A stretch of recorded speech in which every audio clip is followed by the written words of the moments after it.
बोले बोले আমি ফোন মাৰি আছো হে আহা নাই কটিত দম আছে বলছো আগত দিছো আমি লাচিত খানাৰ ল'ৰা ইয়াতে আজি আমাৰ সিংহলদাক বহুত কিবা কিবি ক'লে কোৱাৰ কাৰণে আজি আমি এইফালে ইয়াতে ৰখিছো এতিয়া তেখেত এতিয়ালৈ আহি ওলাই আহিবলৈ পৰা নাই কিন্তু আমি বিলাচী খানাৰ ল'ৰা কিন্তু তেওঁৰ ঘৰৰ আগত এইফালে ৰখিছো আমাৰ এইখিনি কেপাচিটি লাচিত খানাৰ এইখিনি কেপাচিটি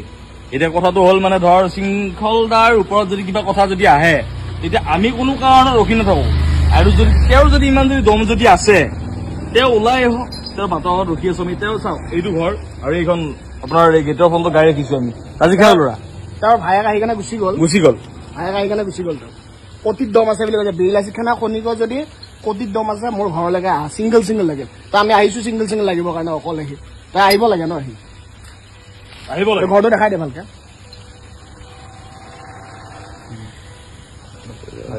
সদায় মোবাইলত অনলাইন কথা কৈ থাকিব দম দেখাই থাকিব সেইটো নহয় ন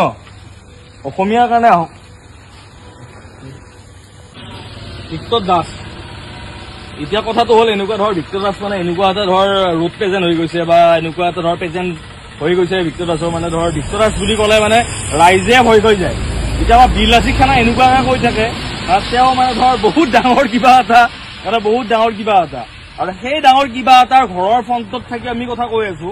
যদি বিলাচী খানাৰ কাৰণে এনেকুৱা যদি প্ৰেজেন্স তেওঁ যদি দিব পাৰে তেতিয়াহ'লে বিলাচী খানা প্ৰত্যেকটো সৈন্যই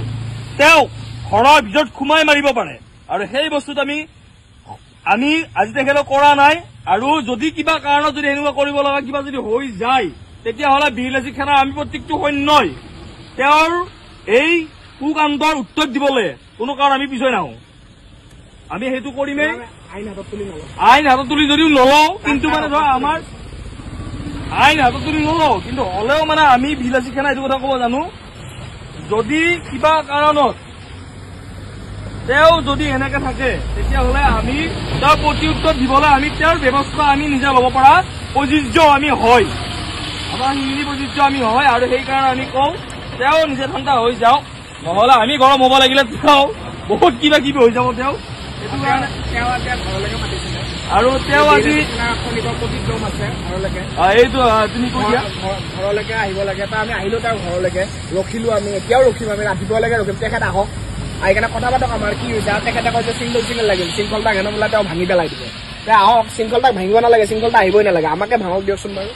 আমি আহিছো আৰু আমি অকলে আহিছো এনেকুৱা নহয় যে আমি বোলে বহুত বোলে আমাৰ সৈনিক লৈ আহিছো এনেকুৱা নহয় আমি অকলে আহিছো তাই আহক আহি কেনে আমাৰ কথা পাতক অকলে ভাঙক আমাক আহি কেনে তাৰ কিমান চিংগল লাগিব তাৰ কিমান জোৰ আছে চাওঁ এবাৰ